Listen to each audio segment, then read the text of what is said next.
Sebab itu mulai hari ini biarlah orang banyak melihat ayat-ayat firman Tuhan keluar dari hidup kita. Saya katakan lagi, sebab itu mulai hari ini biarlah orang banyak melihat ayat-ayat firman Tuhan keluar dari hidup kita, bukan hanya keluar dari mulut kita. Bukan.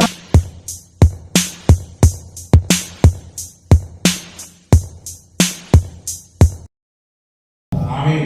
Shalom. Tuhan. Hari ini saya anyakan firman Tuhan menjadi berkat buat sesama kita. Jadi berkat buat sesama kita. Banyak orang Kristen yang tidak mengerti mengapa dirinya diberkati Tuhan. Bahkan banyak akhirnya menyalahkan dan menggunakan berkat Tuhan untuk keperluan hal-hal yang kedagingan yang tidak berkenan pada Tuhan. Contohnya adalah memuaskan kedagingannya, dan juga yang lelaki menambah istri mudanya, mabok-mabokan, hidup dalam dugem. Setelah diberkati Tuhan, tetapi menyimpang dari firman Tuhan. Yang perempuan tiap hari kerja keluar masuk mall, salon, beli baju baru dan semua yang khususnya untuk menyenangkan kedagingannya. Tapi di Kejadian, yang kita lihat Kejadian 12 ayat 2, firman Tuhan mengatakan demikian. Kejadian 12 ayat 2. Kejadian 12 ayat 2.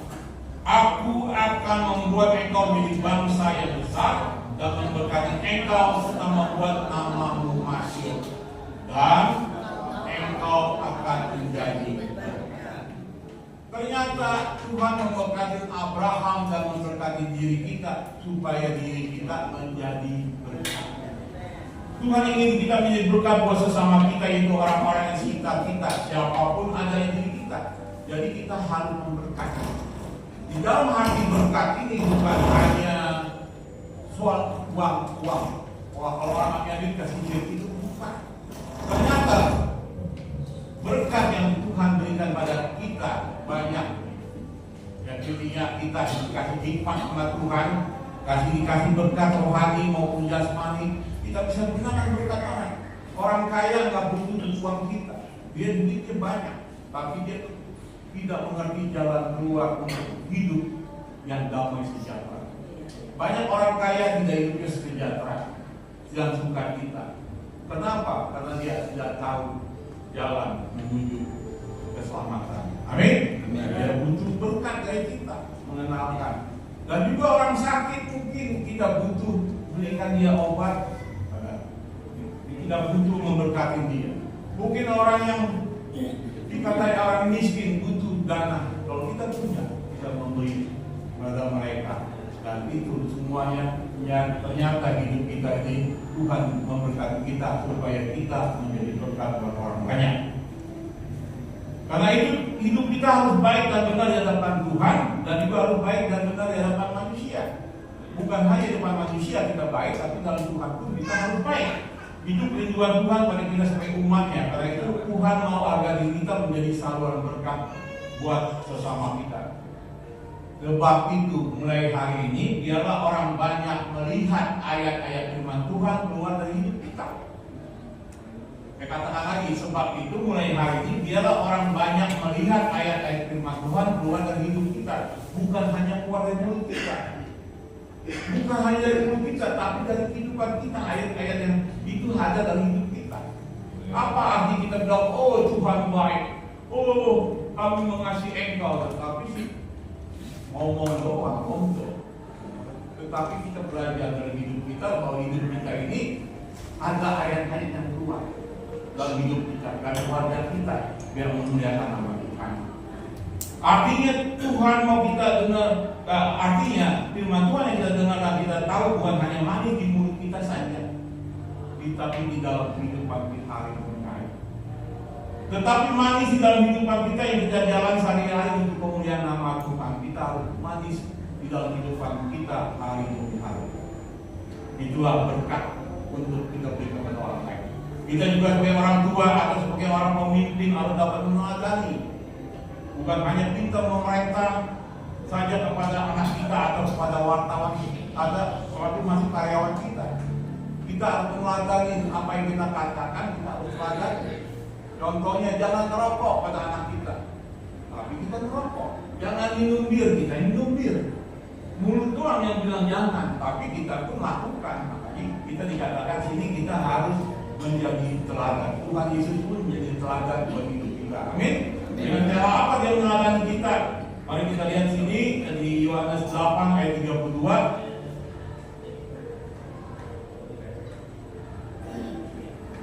Yohanes 8 ayat 30. Yohanes 8 ayat 32. Kamu akan mengetahui kebenaran, dan kebenaran itu akan merdekakan kamu. Jadi hidup kita dikatakan Tuhan Yesus harus cari kebenaran. Karena kebenaran dari Tuhan Yesus itu yang memerdekakan hidup kita. Amin. Kemerdekaan itu yang benar dari kebenaran itu yang memerdekakan hidup kita. Kalau kita hidup masih dalam lingkungan dosa, hidup kita dalam lingkungan yang poya-poya, hidup yang tidak berkenan dengan Tuhan, itu tidak akan membuat hidup kita merdeka. Tiap hari kita stres, tiap hari kita butuh sabu-sabu, tiap hari kita butuh alkoholik, dan semuanya akhirnya tidak merdeka hidup kita. Kita diikat oleh kuasa kegelapan. Makanya setelah hari ini hari yang merdeka, kita juga harus merdeka dalam hidup kita. Amin. Merdeka di dalam hal yang semua dari kuasa kegelapan, merdeka, dan kita dapat hidup yang kebenaran. Alkitab menegaskan beberapa hal penting tujuan Tuhan mengasihi kita. Saya bagi 4 poin dalam hal ini. Tujuan Tuhan mengasihi kita. Pertama, Tuhan mengasihi kita agar diri kita diubah menjadi orang dapat mengasihi orang lain. Tuhan mengasihi kita agar diri kita diubah menjadi orang yang dapat mengasihi orang lain. Jadi kita bukan hanya mengasihi diri kita sendiri, tapi kita mengasihi orang lain. Yohanes 13 ayat 34. Yohanes 13 ayat 34.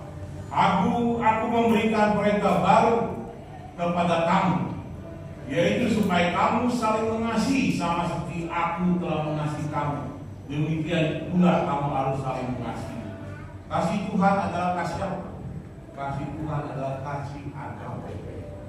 Kasih agape itu kasih tanpa pamrih, kasih tanpa syarat, tulus dan ikhlas.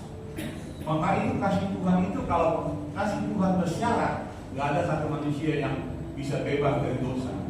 Apa maksudnya hidup bisa diselamatkan?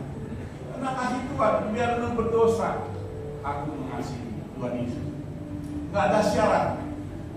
Jadi maksudnya tidak lagi karena kita egois, kita pemarah, kita berdosa. Wah, ini nggak masuk hitungan karena dia berdosa, karena dia egois, karena dia pemarah. Tuhan kan kasih tanpa syarat. Tapi kalau kasih manusia, kasih apa? Kasih eros, kasih thick and thin. Lu baik, lu baik. Lu sayang gua. Coba lu pagi-pagi istri kita ngomelin, jangan harap kita dapat makan siang. Ya, karena kita ngomelin. Tapi kalau kita baik pagi-pagi, udah siapin makan. Wah, semua breakfast disiapin, makan siang disiapin. Kalau kita ngomelin, apa tuh? Kopi campur baygon. Makanya itulah kasih manusia. Kasih manusia adalah kasih eros selalu. Makanya Tuhan memberi kita kasih agape sebagai contoh untuk kita mengasihi istri kita, suami kita, anak kita, dan lain-lain. Jadi di Roma 5 ayat 5, Roma 5 ayat 5, pengharapan tidak mengecewakan, karena kasih Allah telah dicurahkan dalam hati kita oleh Roh Kudus yang telah dikurniakan kepada kita. Pengharapan tidak mengecewakan karena kasih Allah telah dicurahkan dalam hati kita oleh Roh Kudus telah dikurniakan kepada kita. Makanya kita harus punya kasih Allah. Kalau kita selama kita punya kasih manusia, susah untuk berdamai dengan orang, susah untuk mengasihi orang lain. Kita harus punya kasih agape dan Tuhan teladan contohin dan teladan ini. Ternyata kasih Allah telah dicurahkan di dalam hati kita masing-masing agar kita dapat melakukan perbuatan kasih yang telah Yesus lakukan dan contohkan buat kita. Tuhan sudah melayani kita, bahkan mengorbankan nyawanya agar kita menjadi orang yang mau melayani Tuhan. Yohanes 13 ayat 14 sampai 15. Yohanes 13 ayat 15. Jadi, jikalau aku membasuh kakimu, aku yang adalah Tuhan. Yesus berkata, aku adalah Tuhan dan gurumu, maka kamu pun wajib saling membasuh kakimu. Ayat 15, sebab aku telah memberikan suatu teladan kepada kamu, supaya kamu juga berbuat sama yang seperti ku berbuat kepadamu. Yesus saja dikatakan Tuhan dan guru. Dia menyontohkan, dia membasuh kakinya. Kalau kasih Tuhan tanpa syarat, siapa itu muridnya? Orang-orang yang najis, orang-orang yang berdosa. Tapi Tuhan, akulah Tuhan dan guru. Dia membasuh kaki musuh. Kita pun sebagai manusia untuk membasuh kaki istri kita atau membasuh suami kita, kaki suami kita belum tentu mau. Tapi Tuhan Tuhan ada guru, dia bisa lakukan. Kenapa? Syaratnya dia mengasihi kita dengan kasih agape. Amin. Kasih agape itu yang dia juga dikatakan dia mengorbankan nyawanya untuk kita. Kita pun wajib kalau dibutuhkan kita mengorbankan nyawa kita. Yohanes 15 ayat 13. Yohanes 15 ayat 13. Balik di Yohanes 15 ayat 13. Tidak ada kasih yang lebih besar daripada kasih seorang yang memberi nyawanya untuk sahabat-sahabat. Tidak ada kasih yang lebih besar daripada kasih seorang yang memberi nyawanya untuk sahabat-sahabatnya. Hanya Tuhan Yesus memberi nyawanya untuk kita karena dia mengasihi kita. Yang kedua, tujuan Tuhan mengampuni kita. Yang kedua adalah Tuhan telah mengampuni kita supaya kita pun dapat mengampuni sesama kita. Tuhan telah mengampuni kita supaya kita pun bisa mengampuni orang yang lain untuk dapat mengampuni sesama kita. Efesus 4 ayat 32. Efesus 4 ayat 32. Efesus 4 ayat 32. Tetapi hendaklah kamu ramah terhadap yang lain, dipenuh kasih mesra, saling mengampuni, sebagaimana Allah dalam Kristus telah mengampuni kamu. Dikatakan kita harus ramah seorang terhadap yang lain, saling mengampuni. Mengampuni orang yang sudah diampuni oleh Tuhan, namun menolak untuk mengampuni orang lain, dia pun tidak akan diampuni oleh Tuhan. Ditolak. Kenapa? Kita tidak bisa mengampuni orang lain. Matius 6 ayat 15. Matius 6 ayat 15. Tetapi jikalau kamu tidak mengampuni orang, Bapamu juga tidak akan mengampuni kesalahan. Maka hati-hati kita mengampuni. Saya baru bulan lalu saya ke Australia. Saya kumpul anak mantu cucu saya. Saya kan anak 2 di Australia, punya mantu 2, anak 2, dan cucu 4 di Australia. Kebetulan anak saya yang tinggal di Jakarta ini, Lukas, dia mau ke Australia tapi istrinya dan anak-anaknya. Anaknya mau di sekolah yang sama lagi, dia mau meninjau tempat sekolahan. Tinggal kita kebetulan, saya bilang, oke, saya bilang sama istri kita, saya ke Australia juga foto keluarga. Dan semua terjadi puji Tuhan. Puji Tuhan, foto keluarga saya ada 3 mantu, 3 anak, dan 6 cucu saya foto. Ada fotonya kalau saudara bisa lihat, ada fotonya di sana. Saya foto, saya suami istri di tengah. Foto keluarga itu biasa, tapi saya sempat keluar air mata, istri saya pun tetap keluar air mata. Kenapa? Istri saya bilang, gue gak bisa, gak pikir kok Tuhan bisa berkati kita punya anak 3, punya cucu 6. Kenapa? Karena pengampunan. Saya tahun 90 ke bawah, walaupun saya orang Kristen tidak pernah memuliakan Tuhan, walaupun mami saya pendeta, hidup saya itu keluar masuk naik. Kalau belum mabuk belum pulang. Mabuk dulu baru pulang. Seminggu bisa 3 kali, paling tinggi 3 kali. Tapi dalam pengampunan istri saya yang sabar, bisa mengasihi saya bisa punya anak. Dulu anak saya perempuan 1, terus bahkan punya anak 2 laki, 2 lagi kamu. Kenapa dia mengampuni saya? Kalau enggak, dia udah hidup saya berubah. sama istri saya. Terus saya juga, karena dia mengampuni saya, dia bisa mengasihi saya, dan saya bisa terima. Istri saya pun dia menangis. Oh Tuhan baik, saya bisa. Bukan foto keluarga udah umum biasa, tapi kalau buat saya itu luar biasa. Karena ceritanya panjang saya dengan istri saya. Nah ini contoh istri saya, ada saya bawa. Ini istri yang asli, bukan istri yang palsu. Jadi dia mengampuni saya, dan mengasihi saya sehingga saya bisa berkeluarga. Mungkin kalau di sini kita bisa lihat, boleh kirim. nanti rasanya di tabnya itu ada di foto saya, profil saya itu ada nama saya, Mas. Nah ini ya mungkin ada yang bisa lihat apa enggak, begitu kan? Oh iya. Ini kalau mungkin bisa lihat gimana ya? Nggak boleh ini. Nggak boleh di screenshot. Nah ini Nggak bisa di screenshot. di sini kalau bisa lihat saya di Kota Perth, di Australia.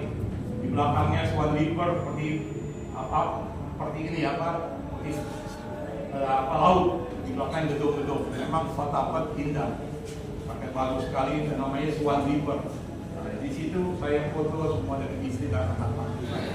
Puji Tuhan, semua ada kemurahan Tuhan. Bukannya saya hebat, tetapi kena kasih Tuhan dan ada pengampunan dari istri saya.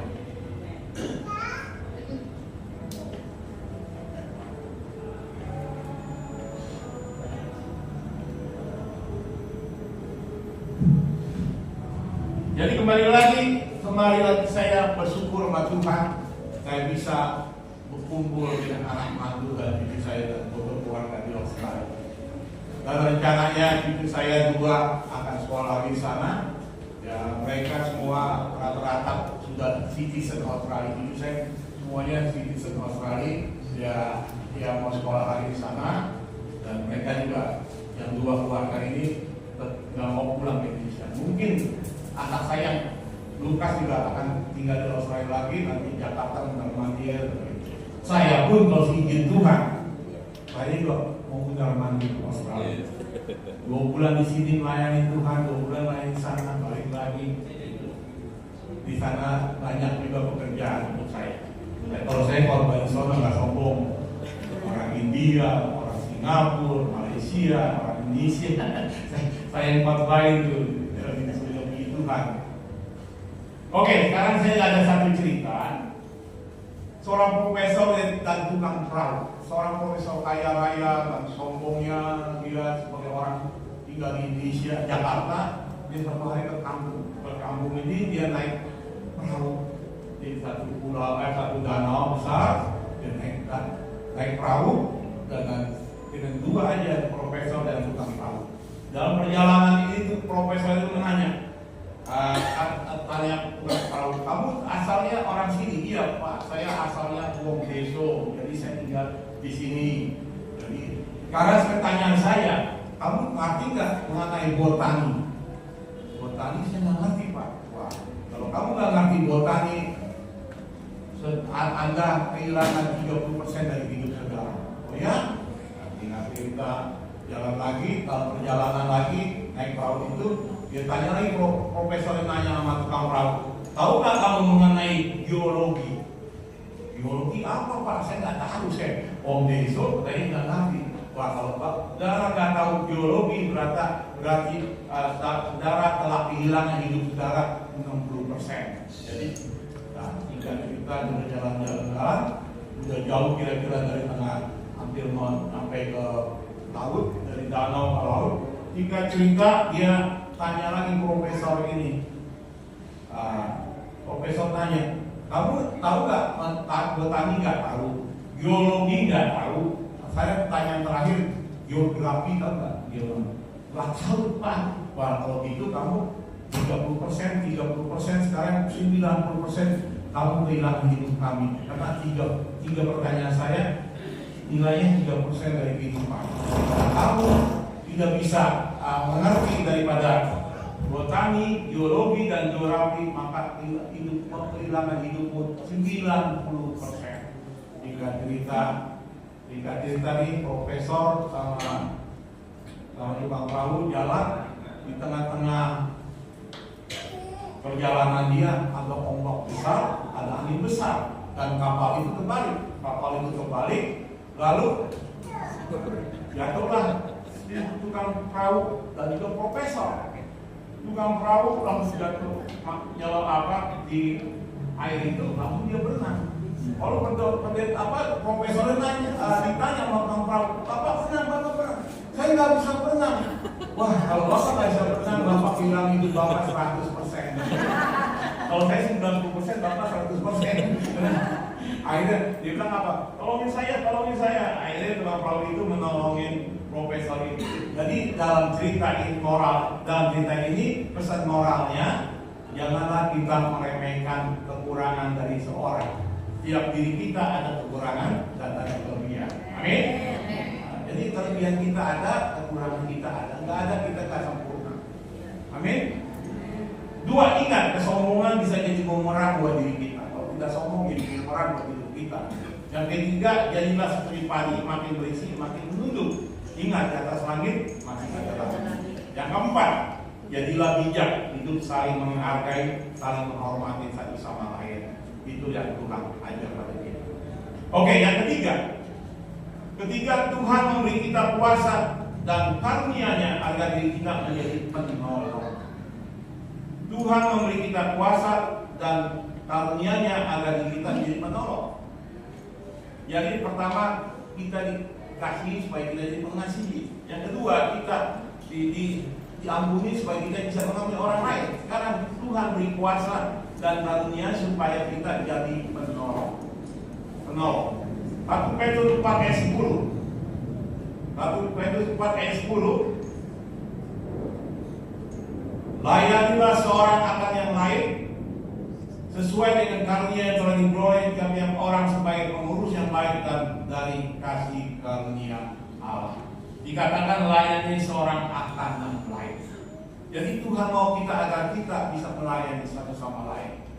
Bukan hanya kita melayani keluarga kita saja, kita juga melayani kalau perlu selain keluarga, tetangga kita, orang sekitar kita, teman kita di sekolah, teman kita di kantor, kita layani, mengenalkan Tuhan. Jadi hidup kita diberi kuasa dan karunia supaya kita bisa melayani, menolong orang lain. Karunia dan kuasa yang Tuhan berikan kepada kita bukan untuk memegahkan dan memuaskan diri kita semata, tapi untuk memuat dan untuk menguatkan sesama kita agar nama Tuhan dimuliakan melalui diri kita masing-masing. Kita kuatkan orang lain dan akhirnya orang itu mengenal Tuhan, memuliakan nama Tuhan dalam hidupnya.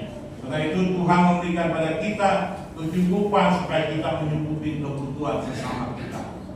Kita diberkati untuk memberkati orang lain setiap kebutuhan mereka juga dengan secara rohani maupun jasmani. 2 Korintus 9 ayat 8. 2 Korintus 9 ayat 8, Allah sanggup melimpahkan segala kasih karunia kepada kamu supaya kamu senantiasa berkecukupan di dalam segala sesuatu, malah berkelebihan di dalam berbagai kebajikan.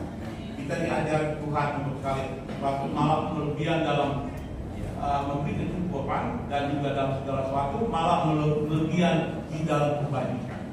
Jadi hidup kita kebajikan diri kita akan berikan kepada orang lain untuk supaya menjadi contoh yang baik buat kehidupan kita sebagai anak-anak Tuhan. Sehingga ada dikatakan harga diri kita ada keseimbangan. Orang lain mendapatkan keseimbangan dari apa yang berlebihan dari kita, dan kita suatu hari mungkin berlebihan orang itu akan menuju kita ke kekurangan kita. Jadi ada keseimbangan. Hidup kita ini ada keseimbangan. Kita sebagai manusia yang hidupnya sebagai sosial, manusia yang sosial harus bisa ada keseimbangan. Give and give. Nah, itulah manusia dikatakan kasih eros. Nah, sekarang mengenai harta. Lukas 16 ayat 12. Lukas 16 ayat 12. Dan jikalau kamu tidak setia dalam harta orang lain, siapakah akan menyerahkan hartamu sendiri kepadamu? Dan jikalau kamu tidak setia dalam harta orang lain, siapakah akan menyerahkan hartamu sendiri kepadamu? Firman ini mengajar kita agar kita harus setia di dalam harta orang lain. Apa yang dimaksud harta orang lain?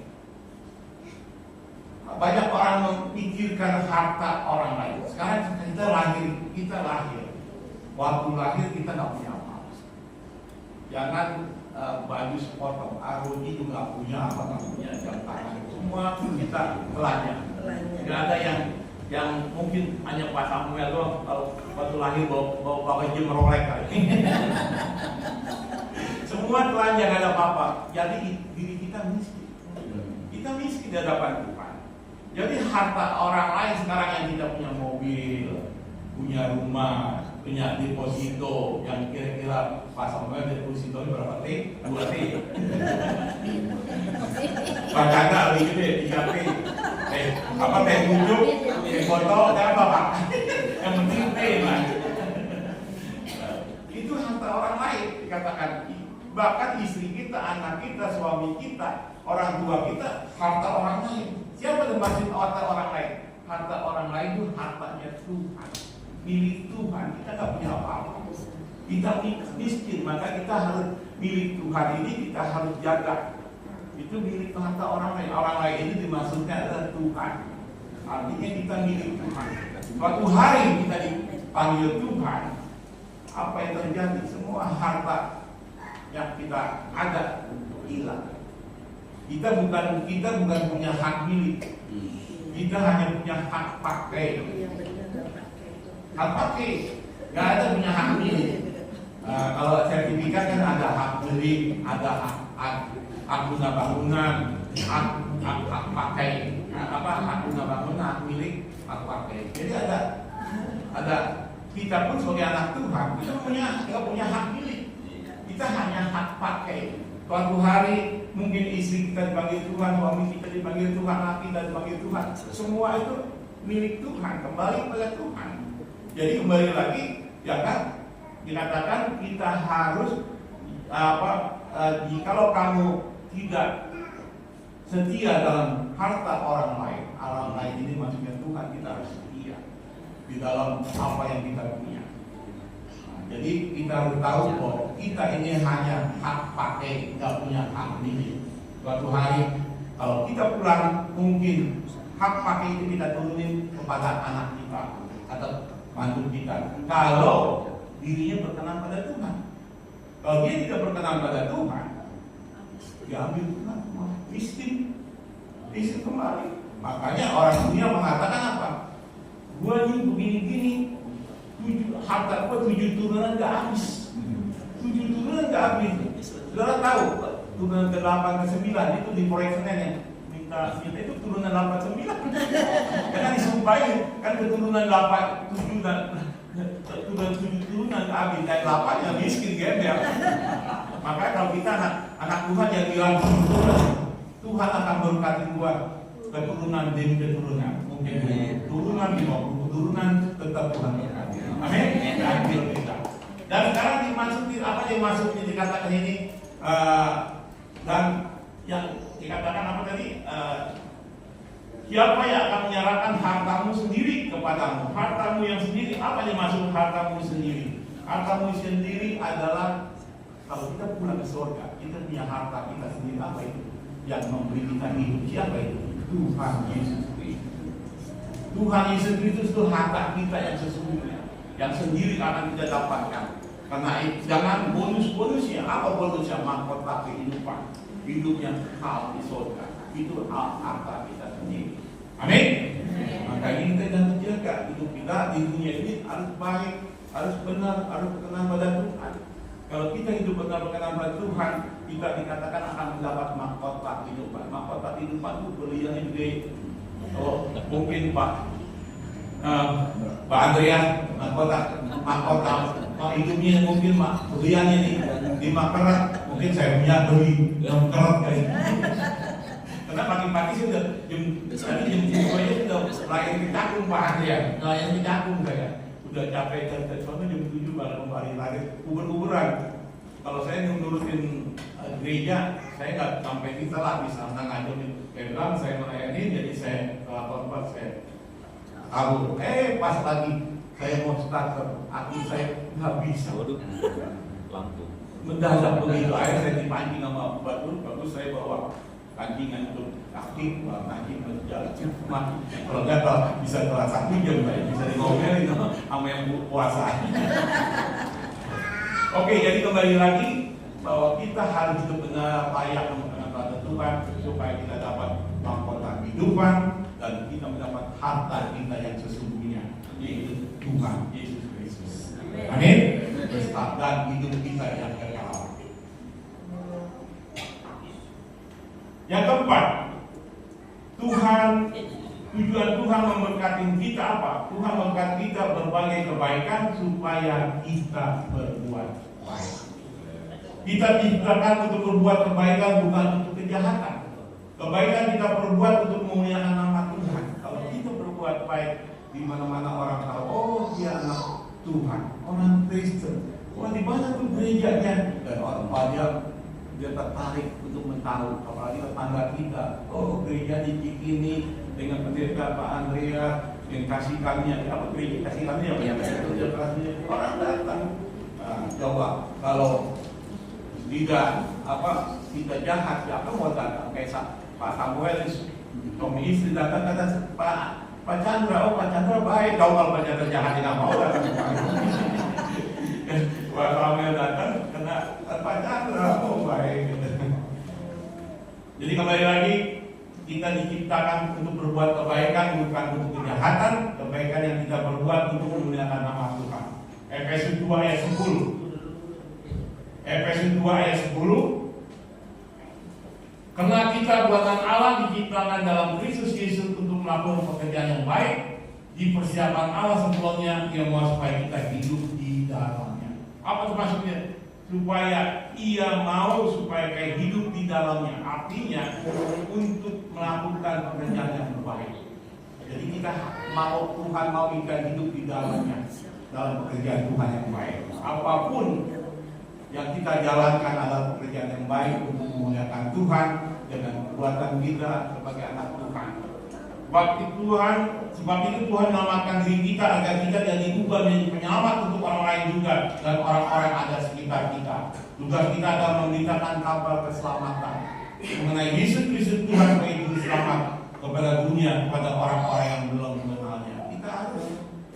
Kita harus dikatakan kita harus menjadi penolong. Dan kita harus juga berbuat baik. Karena berbuat baik, saya katakan berbuat baik ini bukan hanya uang. Banyak orang yang kesepian, orang gak ada damai sejahtera, orang gak tahu jalan keluar untuk menghadapi hidup ini. Bagaimana? Dunia tidak menjanjikan damai sejahtera dan sukacita. Hanya Tuhan Yesus yang memberi kita damai sejahtera.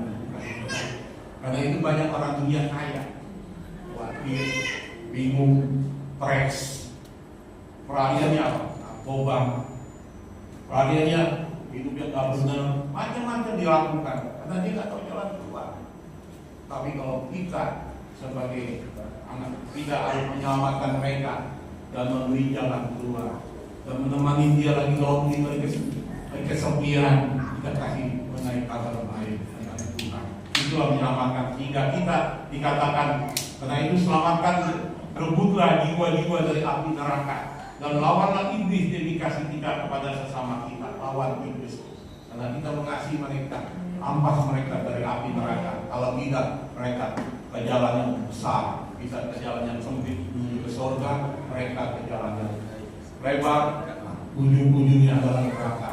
Nah, tugas kita ini sebagai anak Tuhan, tugas kita layani Tuhan, nggak pernah hitung-hitungan.